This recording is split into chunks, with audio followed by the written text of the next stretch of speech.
Today we play golf. Let me show you how we do it in the pros. Welcome to Behind the Golf Brand Podcast. I never miss with the 7-iron. A conversation with some of the most interesting innovators and entrepreneurs behind the biggest names in golf. My friends with the golf clubs. I lived on the golf course. I lived on the driving range. From pro talk. You should learn something from each and every single round you play. To fun from on and off the green. Why would you play golf if you don't play it for money? Just let me put the ball in the hole. This is Behind the Golf Brand Podcast with Paul Liberatore.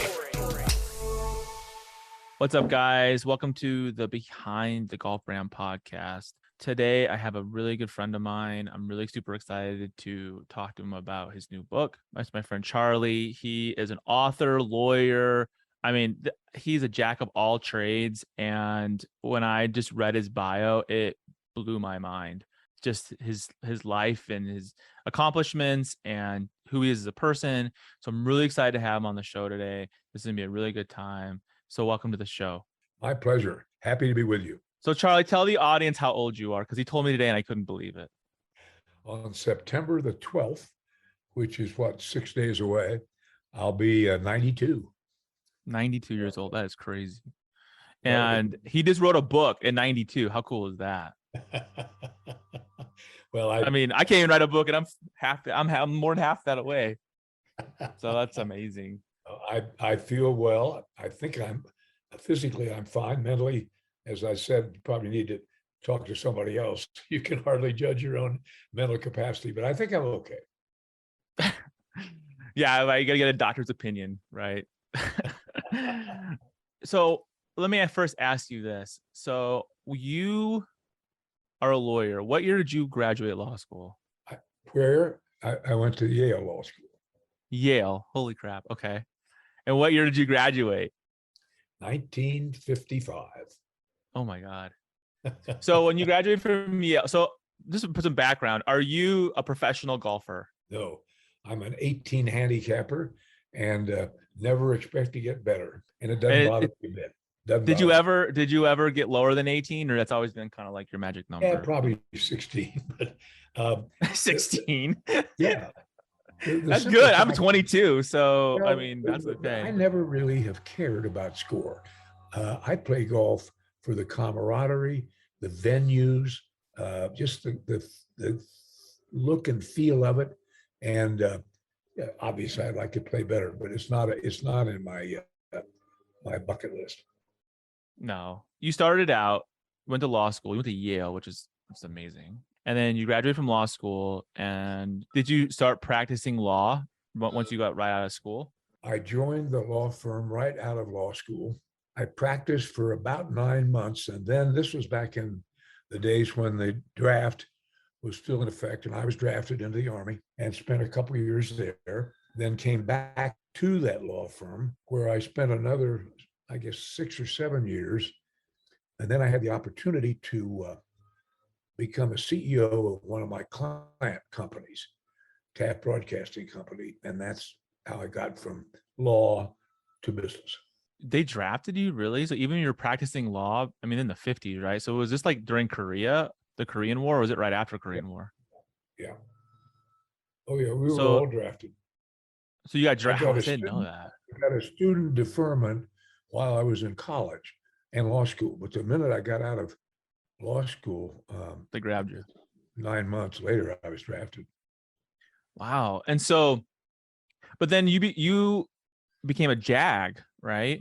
Yeah. Well, my Army service was divided into two very different parts. One, for the first half, I was actually in the counterintelligence corps. Oh my gosh. And then a commission in the Judge Advocate General's Corps came through. And I jumped from jumped all over that, right? Corporal. Oh God, I went from being a corporal to a first lieutenant overnight. And so I spent the last half of my service as a JAG officer. So then you are a JAG officer and you're practicing law in the Army. And then when did you get out of the Army? What year was that? I guess it was 19. Oh God. 55-ish, 56. It's about, I can't even remember now. That's okay. But I went back. But you were able to go back to your law firm, correct? I was. They kind of gave me a leave of absence during the time I was in the service. That's right. So then when you practice law, right? And then one of your clients, Taft, correct? Right. I'm not sorry, not Taft. Yeah, that's right. Taft Broadcasting. Yeah. So Taft, was that a client of yours? And they're like, hey, come work for us over here? Or how did that happen? Well, really quite tragically, the founder of the company and I became very close, but he was killed in a tragic accident.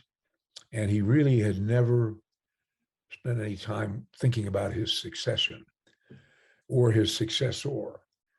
So the board of directors, to my absolute shock and amazement, asked me if I'd come in and be CEO. So it was a broadcasting company then, radio and TV, but I stayed there 20 years and we built a pretty sizable powerhouse entertainment company. Yeah.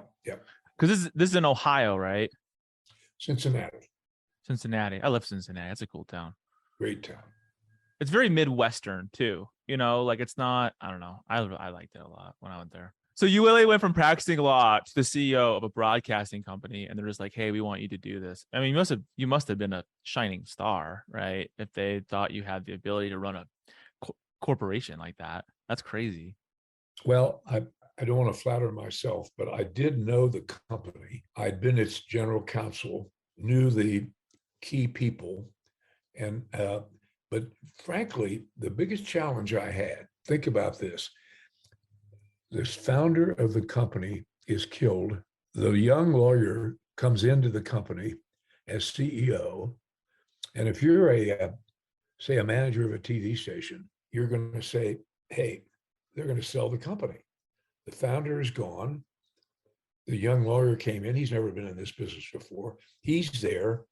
He's here to sell the company. So it took me over a year to convince my people that that's not what I really want to do is build the company. But I could tell that I couldn't begin to do a lot until I was convinced that they believed me. And they finally did, and then we did well. Oh my gosh. So then you were the CEO for 20 years of Taft. Yeah. So when did you first meet Arnie and Jack? I met Jack when I was CEO of Taft Broadcasting. We had built an amusement park about 20 miles north of Cincinnati. And we had to assemble quite a piece of land. And in order to do it, we had to buy some land that we didn't really want, about 100 acres. And one of my colleagues said to me, Charlie, we ought to build a golf course there. And I said, are you kidding me? And he said, no, that land is premier for a golf course. So I said, well, okay. And choosing who would design the course was pretty easy because Nicklaus is an Ohio guy and a Columbus guy. And so we contacted Jack and he said he'd be delighted. He was just beginning at that point to go out on his own. He'd been working with Pete Dye quite a lot, but we were one of the first courses that he did on his own. So we met and became very, very good friends. This is 1950. So however many years that is since then, we've been close pals. So he designed the course for you guys, right, essentially. And that's when you kind of like had your first, like, now was he Jack then, or was he like kind of working his way up? You know what I mean? Like was he the superstar at that point as he is, or is he still like, like where was he in his career at that time? He was a superstar at playing. He was a novice at designing, but he then became a superstar as a designer as well. But he has. Yeah, he was really cranking in his career. And I didn't meet Arnie until actually I became a commissioner of the LPGA.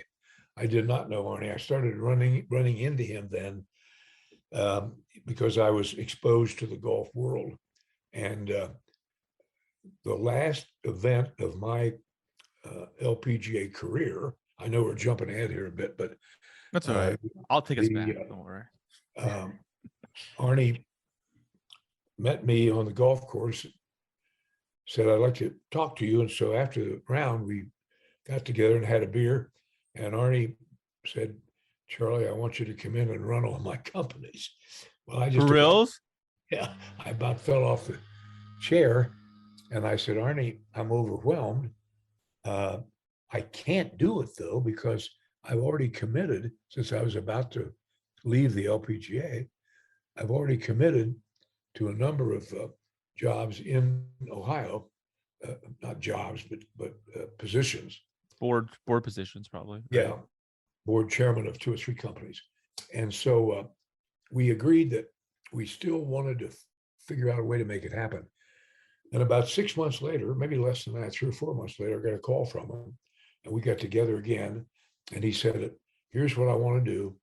I want you to come on board as my advisor and consultant. I want you to share the office with me. And I want you and your wife to move from South Florida, where we were living, to Bay Hill in Orlando, which was his home. Mm-hmm. And so we did that. And I spent 10 absolutely unforgivable years, about as far from what I had ever thought I would do. We had adjoining offices with a door in between. And, oh my God, that's sounds like heaven to me. You have no idea. It really was. So that's how I got involved with both of those guys. And then we both stayed pals. 3 of us stayed pals over those years. It's like you were star touched, right? I mean, all these things happen, and I bet you never thought in 1955 or, one day I'll work with these people. I would have designed these things. I would never, right? Like you never, all these doors open and aligned, right? And as I think I said before we got on the air, maybe, that other than my legal job, when I interviewed for the law firm, every other thing that happened to me later came over the transom. Not something I sought. I certainly didn't seek the Tap Broadcasting Company job. I didn't seek the job with Arnie. I didn't seek the LPGA job, but they all came, and I happily enjoyed them tremendously and feel very blessed to have had those opportunities. Why do you think that happened? I think I already know. I barely even know you, to be honest. But why do you think that happened? I had a skill set that happened to fit, and serendipity. I think nothing more than that. I think it's you as a person too, though. I think people just were drawn to you, right? Like as a person. Yeah. Then and I think that has a lot to do with it too. Like people want to work with good people, right? And be friends with good people, and not so much like there was no agenda, right? Essentially, they're like, oh wow, this guy's a good guy, and I bet. I bet you as your relationship grew with Jack, like, oh, he's friends with Jack too. Like back in the day, people, Jack and Arnie were friends, so they were like, oh yeah, you should talk to Charlie, right? Like Charlie's cool, and then it's a small world. You don't realize how small it really is. We were very comfortable with one another, each of us. Arnie had grown up in a small town in Western Pennsylvania. I grew up in a very small town in southeastern Ohio. So we thought alike, we had common values. And then Jack was an Ohio guy. We got to know him. He's from Columbus, Ohio, only about 40 miles from where I grew up. So there were just a lot of similarities. We had a lot of values in common, and we just got along. And I'm a pretty easy guy to get along with. I really am. But I was strong enough, I guess, and tough enough that when I needed to be not a nice guy, I could do it. I'm gonna go back in time a little bit. So you meet Jack. It's probably the 60s, I'm assuming, correct? And 1950. Oh, 1950. I go. And so you were still, when you met Jack and you were doing all that, though, you were still running the broadcasting company. Yeah, right. And then, so you left Taft, right, in the 90s, and how did the LPGA come up? Like, how did they come to you? How did you build that relationship? Here again, it's after I left Taft, we sold the company. I left Taft and went back to my law firm. And after about 6 months, I began to think, I don't want to do this anymore. The law has changed. The firm had grown from like 30 to 200. I just didn't want to do it again.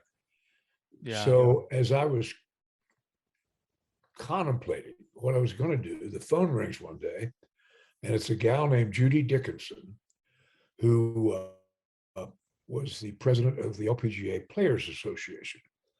And she said, Mr. Mechem, would you like to be considered as the commissioner of the LPGA? And I said, well, I have no idea. I hadn't thought about it. I had no idea it was coming my way. But, I obviously, I'll give it some thought. And I said, but I'm not going to go through a bunch of interviews. I'm too old for that. If I'm your man, just call me and we'll go from there. So about 6 months later, that happened. And so I interviewed with the board of the LPGA, and I took the job. So much later, I was in a meeting with Nicklaus. I said, I went to see Nicklaus, I should say, to ask him about whether I should take the LPGA job. And I said, Jack, I know a lot about golf, but I don't know that much about the business end of it. I've been asked to become commissioner of the LPGA. What should I do? I'll never forget his answer. He said, well, you better damn well take it because I recommended you. Oh my God. He and Judy were good friends. And Judy asked Jack if he had any thoughts as to who would be a commissioner candidate. And he recommended me. And I didn't know that until that much longer. But that's how that happened. And I told him, I was 60 years old then. And I said, look, I'll take the job, but I'm only going to take it for 5 years because I'm 60. I didn't know then I was going to live to be 92. But I took the job for 5 years. And obviously, if I had not made that commitment to stay only 5 years, I probably would have stayed longer. But I lived up to my commitment and had a great, great, great time. I mean, I don't even know, like, what does a commissioner do? Like everything. You run the company, right? You're essentially the CEO. And you're running the company. CEO, except you probably even more because with the LPGA in those days, I had a small staff, much bigger now. And the commissioner does just about everything. And one thing I learned, rather interesting to me when I realized it, is that in business, as CEO of a business, you've got 2 or 3 top people that if you can't do something, they can. If you can't go to a meeting, they can. Not so with the commissioner. It's either the commissioner or nobody. So I went to every event for 5 years, all over the world. Wow. I would do it again because the LPGA was not in very good shape when I came in. I needed to build trust among, I always said the LPGA had 4 constituencies: the players, the sponsors, the fans, and the media. So I had to sort of build the base of all of those up to the point where we could do what we were meant to do. I couldn't imagine that, like coming into that situation and not knowing that world, right? I mean, you know how to be a CEO and you know how to run a company, but like having to figure out essentially a whole industry, right? Just and balancing all of those different, interests and facets and whatever it might be to just get to a place where you wanted it to be. Because when I was a kid, my dad used to always volunteer because I live in Arizona, and my dad used to always volunteer for the LPGA events because he worked with hospice and he was a board member, and so like we'd always go caddy. I remember it was in the early 90s, right? And it was always the funnest time. I always enjoyed it. I don't remember what tournament was that. It was at Moon Valley. I can't remember the name of that one tournament, but it was always the best time because like the women were so nice and like they're so good too, and they're just like kind people. And I would walk with my dad while he caddied, on the Pro-Am day or whatever it was. And right. I don't know, like I always felt that like the LPGA should have gotten more, I don't want to say respect, but like more attention than it was getting. Does that make sense? Like, that's what I feel like. Yes, and I'll tell you, at the first players meeting that I attended as commissioner, one of the players said, "Mr. Mechem, what's our problem? Why can't we be better?" And my answer was, I didn't think about it, but it came out pretty easily. I said, "I think you have an enormous institutional inferiority complex." This was about the time when the senior tour was just coming on with Arnie and Jack and Trevino and Player. The LPGA had been beaten up a lot in the media because, frankly, my predecessor had some problems. Mm-hmm. So I said, what I want you to do, I want you to stop worrying about what's the media saying, what does the PGA Tour think of us, what about the senior tour? I said, forget all of that, because you can't influence any of it. What you can do is be the best that you can be. I want you to walk out of that locker room onto the golf course saying under your breath, I'm as good as anybody in the world and better than most. And I want you to look good. I want you to feel good. And I want you to say, I can do this. And they really responded to that. And from then on, that was our mantra. And as you say, the women are much more pleasant, frankly, than the men. I loved it. And I was like 12 years old walking on that course, and it was just like, it was just the best experience, to be quite honest. It was, I felt good about it, and I've never looked back.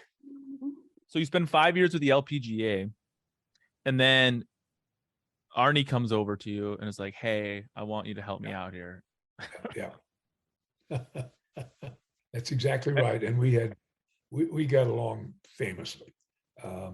Because again, he would always say, Charlie's my lawyer because I'm not very smart. And I always used to say, Arnie, when somebody says to me, I'm not very smart, that's when I be sure and that my wallet is buttoned in my pocket securely, because that is bullshit to me. Because Arnie was street smart in the best sense. Good brain. You can't play golf at that level, in my humble opinion, without having a good brain. I mean, I could imagine too, because Jack and Arnie were like the original, right? Like they're the ones that really made the PGA. I know there's other players and other characters in the cast, let's call it, but like, you know, nostalgic, you look back and those are the players, right? Yeah. Like those who you remember. And then you remember other guys, like, oh, I remember this guy like Trevino and, you know, whoever else and Gary Player. But like, I mean, they were golf. They were the sport, right? Like that was what people associated the PGA Tour with, was like Jack and Arnie and their relationship, their competitiveness, their friendship, you know, all that. So it's just like, I think for the younger generation, like, I mean, you know, I'm in my 40s, but like, you know, like people are 20 years younger than me, they don't understand it. Like that was the Michael Jordan of the day, right? Those were the who's who. And it also developing, like the PGA Tour was developing during those years as well. Sure, you know, there wasn't like, so when Arnie came to you and said, come move to Bay Hill and help me run it. So what was that like? Like, what was the, what's the word? The plan, I guess, the best way of saying it. Like, what were you guys working on at that time? Well, what were you trying to develop? Just Bay Hill. It was all of his empire, if you will. Bay Hill, his empire. Bay Hill was being run well then and still is. But excuse me, Arnie always looked to his advisors. Mark McCormick, of course, took Arnie from a paint salesman to probably the most charismatic sports figure in our lifetime. And so my job was just to deal with things that came across his desk. In fact, I told you, we were separated by an open door, and he would get something mailed, and he'd throw it through the door. Oh my God, seriously? What do you think of this? And he would, he'd get 100 deal opportunities a week. So I would go over things. I would recommend things. I would recommend against things. It was just, I didn't get in IMG or Mark McCormick's way at all. There was no reason to. I was just sort of the guy that could sort of, when Arnie was about to make up his mind, he would say, take a look at this. You were his sounding board, right? Like you were there to help. I had no agenda. Skin in the game. You were just there to help out. It wasn't like you were. After about a month, he was paying me a retainer. After about a month, I went into his office and said, Arnie, I don't want you to pay me. And he said, what are you talking about? Nobody ever told me he didn't want to pay me. And I said, well, if you pay me, I'm an employee. If I do this out of loyalty and friendship, then you will know that I don't ever have another agenda. And he said, I've never heard that before, but you're on. So that's the way we worked. For 10 years, I never made a dime. The only person who thought I was nuts was my wife. But you loved it. You loved every moment of it, right? Like it was to you heaven. Oh, yeah. Like that's like, when you do what you love, then it's different, right? Oh, absolutely. And like you don't need to be paid. No, the LPGA players love my wife. Arnie's wife and Marilyn were very close. So it was just a wonderful time with a wonderful family. I swear to God, like you're like the jack of all trades. Like this is I'm not kidding. I read your looked at your website and I was like, oh, this is cool. Like, okay, you wrote a book, whatever, first. And I was like, I love Jack and Arnie. And then I was like, and I started reading about you and I'm like, oh, I need to talk to this guy because I bet it was just, I was so fascinated. There's more questions I have about this, but so thank you. You were with Arnie for 10 years. And then, so you were the business advisor to Arnie and you're also a business advisor to Jack as well. Yeah. Correct. And then who else have you been a business advisor to? I worked with Annika Sorenstam, Julie Inkster, and Dottie Pepper at different times. They'd call me up and say, hey, I'm sending you something to look over. And they would do that. So I obviously was close to those three players and many, many more. So what do you love most about golf? The camaraderie or the game? What was the first thing you said? The what? What do you love most about golf? Is it the camaraderie or the actual competition in the game? Certainly the camaraderie in my mind is probably number one. The venues where the game is played is a huge part of why I love golf. I love to go on a new course. I love to go to a course that is, 500 years old. I've done that before. And I really, really love the competitiveness, but not being happy to beat the guy, but just being thrilled and happy to have a head-to-head go. But certainly camaraderie and venue. I couldn't imagine all the people you've played golf with in your life, like all the famous people. A lot of them. So let me ask this question to you. So when you were with Arnie, were you still like on the board of directors of other companies at that time too? Oh yeah. I served on 3 or 4 major companies in Ohio. The J.M. Smucker Company, the Mead Corporation, so on, 5 or 6 companies like that. So then you live in California for half the year, or you live in California the whole time? No, we're there half the year, and we're in Boulder, Colorado, the other half, which is where I am now. Oh, okay, cool. I thought you were in California. Not now, too hot. Oh, it's too hot. I'm like, it's too hot. Why would you? Because you live in Palm Springs, right? Or somewhere around there. 109 today. Yeah, forget that noise. What made you start your podcast and how'd that come about? I just got interested in doing it and just started to do it. My son's pretty tech savvy, and so we did it. We probably did the first one, which was with Nicklaus, I think, about 2 or 3 years ago. Are you recording like weekly, or do you record a bunch of months? How do you normally do it? Since I wrote the book, I've been up to my ears in that. So we've got a couple of podcasts in the can, including one with Sir Nick and a couple others, but we've taken a pause right now. Now, I'm assuming this is all based on your personal relationships, right, with these people, and you're like, "Hey, you want to come on my show?" And they're like, "Sure, absolutely. Let me know when you want me." I had no problem ever, and I got a very diverse group, all the way from Nicklaus to the head of Starbucks to Johnny Bench, who's a great friend of mine, and a lot of other some gals, a lot of LPGA gals. Yeah, I saw your people on your list. I was like, "Holy smokes!" I mean, it's like the who's who. I was like, oh my gosh. So let's talk about your book. So when did the book come out? I think in April. And what's it about? My memories of my times with Jack and Arnie. Man. And then where can people find that book? It's Amazon is the easiest place. You can also get it. The USGA has a publications arm, but Amazon is the easiest place to get it. And it's doing, I think it's doing quite well. Yeah, I'm going to buy it. I'll be honest. I'll buy it. I think I'm fascinated by these stories, and I think I'll give you another book that I wrote about 10 years ago that if you really want to find out about my life back then, it's called Who's That with Charlie. And amazingly, even though I wrote it 10 years ago, Amazon, you can still get it through Amazon. Really? And wow.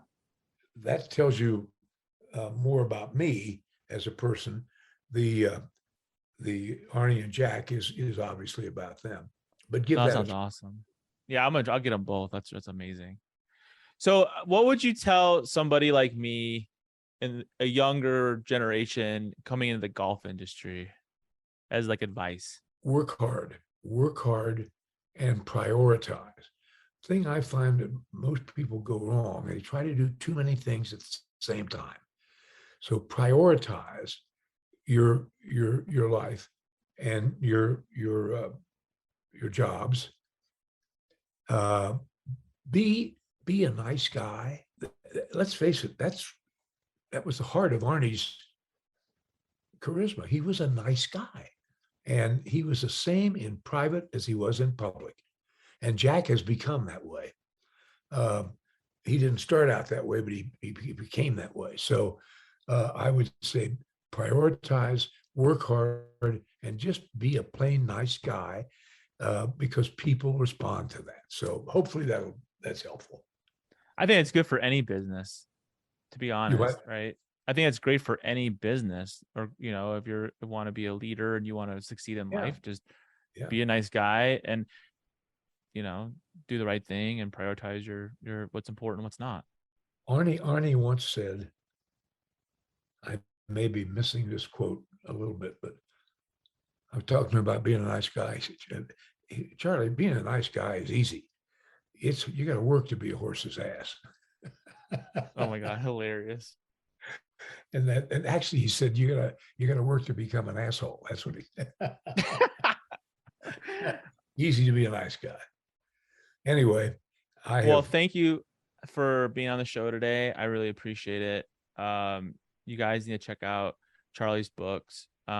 He's lived an incredible life. A lot of, I may be hours of stories I bet he could tell. And if the books will just a small fraction of that. So I really appreciate you being on the show today, and love to talk to you again sometime in the future. I would enjoy I enjoy doing it again. I love the fact that you prepare. A lot of people, I do a lot of interviews, and sometimes it's like the guy never knew me until the minute we started talking. So I appreciate that and the preparation. Sure. As you said, the book is simply called Arnie and Jack, and I think you'll enjoy it. Your fans. You can find it on Amazon. Yes. Awesome. Thank you very much. Thank you. I appreciate it. Thanks for listening to another episode of Behind the Golf Brand Podcast. You're going to beat me at golf? Stay connected on and off the show by visiting golfersauthority.com. Don't forget to like, subscribe, and leave a comment. Golf is always more fun when you win. Stay out of the beach and see you on the green.